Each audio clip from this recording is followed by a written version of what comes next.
Hello friends, હું છું Divya food કિચનમાં તમારું સ્વાગત છે।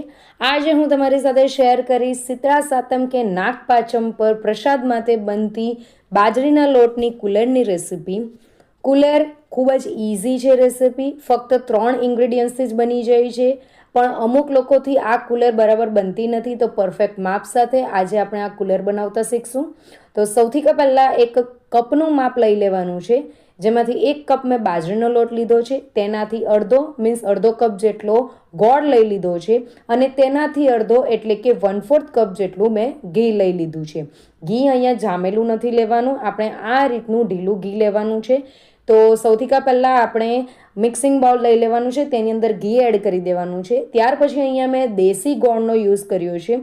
તમે દેશી ગોળની જગ્યાએ કોલ્હાપુરી ગોળનો પણ યુઝ કરી શકો છો, અથવા તો તમે જે બુરુ ખાંડ આવે છે તેનો યુઝ પણ કરી શકો છો। પણ અહીંયા હું ટ્રેડિશનલ રીતે જે બાજરીના લોટની કુલર બનાવવામાં આવે છે તે બનાવું છું, એટલે મેં આની અંદર દેશી ગોળનો યુઝ કર્યો છે।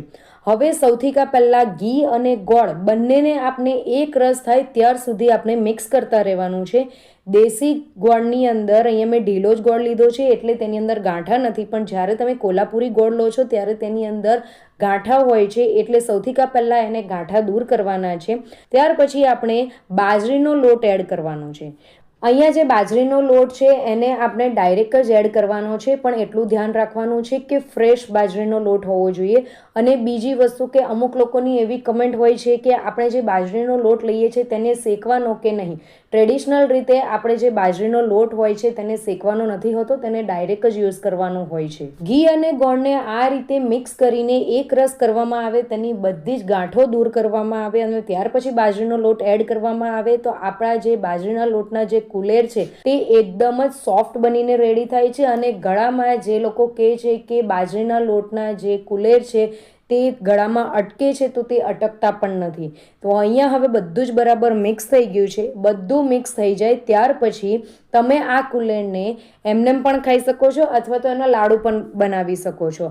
હવે ફ્રેન્ડ્સ, આ કુલેરનો જે ટેસ્ટ છે તેને વધારવા માટે તમે એની અંદર ડ્રાયફ્રૂટ્સ પણ એડ કરી શકો છો, કોપરાનું છીલ એડ કરી શકો છો, અથવા તેની અંદર એલચીનો પાવડર પણ તમે એડ કરી શકો છો। પણ ટ્રેડિશનલ રીતે આ રીતે જ કુલેર બનાવવામાં આવે છે, એટલે મેં આની અંદર કશું એડ નથી કર્યું। જો તમારું મિશ્રણ તમને થોડું ડ્રાય લાગતું હોય તો તમે તેની અંદર થોડું ઘી એડ કરી શકો છો, પણ જો મેં આ રીતે પરફેક્ટ માપ બતાવ્યું છે તે રીતે જ તમે લાડુ બનાવશો ત્યારે તમારે ઘી એડ કરવાની જરૂરત જરીક પણ નહીં પડે।